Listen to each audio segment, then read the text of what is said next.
Hey guys, welcome back here at Overtake. I'm Michel and we're at ADAC Sim Racing Expo in Dortmund. And I just stumbled across BavarianSimTec and I thought you have so many interesting things that I thought about, hey, this must be a separate small video for you guys. So introduce yourself quickly. Yeah, I'm Niklas. I'm here with BavarianSimTec, and I'd love to tell you something about our wheels. So these are like two brand new product releases, is that correct? Yeah. So in the meantime, we released our Alpha steering wheel, our entry level. This is in the standard mode at 949. Yeah, including tax? Including German tax. German tax. German tax, right. We wanted to make like a cheaper product, more like entry level, more GT style rim. That's why it's closed on the bottom, really compact, but delivering all what the sim racer needs. What's the diameter of these? It's 295. 295, okay. And we have also dual clutch pedals, shift pedals, and Standard version comes with just the shifters, and if you go advanced, there will be additional pull pedals on top of the shifters and the dual clutches. all right, interesting. And then this is the entry level, sitting just below 1000. Right. And then we go up here to the ΩPRO Pro version 2. So what's that like cost-wise? So this is one version only, and it is like 2095, including German tax. All right. And the V1 is also still available? No, it's discontinued, and this is the successor, and it will be available later this year. Let's talk about the screen. It's a 4.3 inch, Correct. 60 hertz, 60 Hz, LCD, LCD, and touchscreen. and touchscreen. Okay, nice. Yeah, right. And you are relying totally on the SimHub integration, or do you also offer like standalone displays? Currently, we just rely on the SimHub compatibility, but there's a software in development. It just works with the Alpha for now, just to make the user's life a little bit easier, since SimHub is such a mighty tool, but it is highly complicated.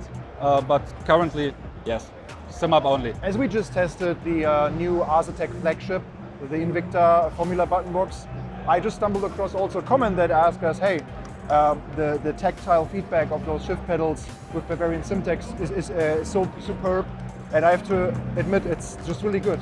What is the secret to make it that tactile and clicky? Yeah, German engineering. Like you need really strong magnets with a short throw, and it is dampened to the pull side. So if you feel it, going to yourself, pulling it to yourself, there's like a little rubber thing, quite hard rubber, but yeah, just this. No, just everything on this wheel just feels right. So like the amount of force you need to get these like rotaries going, it's just on point, and they stick very into position once you like very good. So it's a really defined click. So you definitely know you have changed something, but it is not too hard that it hurts your thumb or anything, but not too weak to skip a position. So we see like some colors here and there. So you have backlit positions for your rotary encoders. Right. And also this part in the middle, the multi-switch.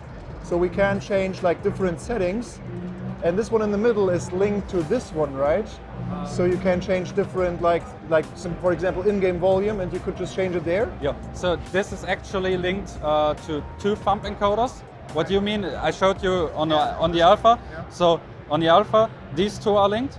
On our Omega, it's the middle one with these two, or these two. We have to decide. Okay. And basically what it does is you can go to the dash setting and map it that this one changes, for example, the black box in iRacing, and this one changes the in-game dash of your car. Then if you wanna change the volume, you can map this to in-game volume and this to Discord volume. And you go on. It's really smart.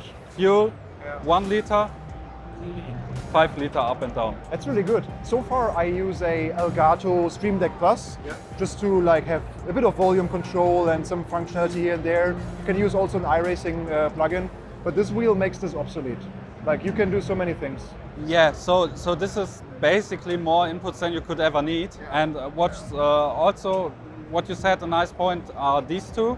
It's better to explain on this one because they are labeled TC and ABS. You see the color coding, and this has something to do with TC and ABS settings in the simulators? Yeah, right. So it's currently supported in ACC and iRacing, and we have like SimHub profiles for nearly 100 cars, which are defined when what car has what TC wet and TC dry value.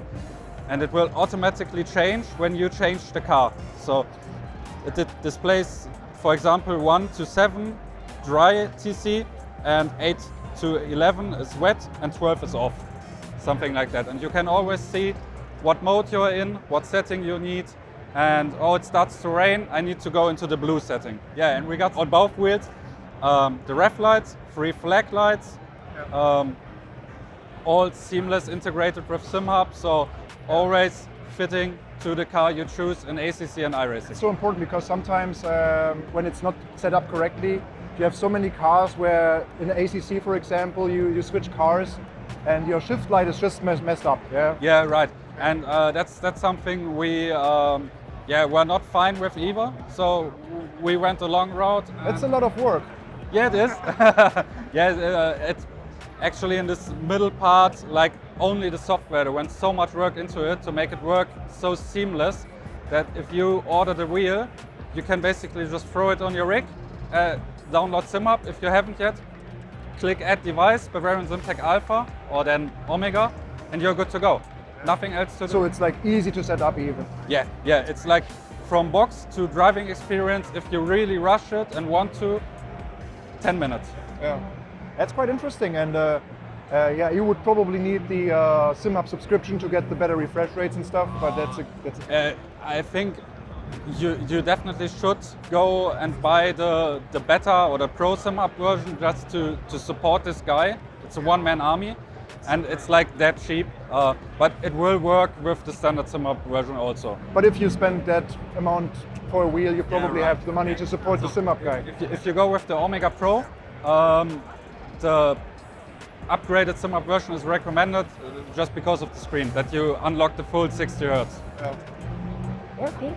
No, that's a really desirable high-end product, really. Maybe at one point we can test it also in our overtake rig. Let's see. So far, thank you so much. Great wheel, great booth this year, and enjoy the show. Thanks, you too. Bye.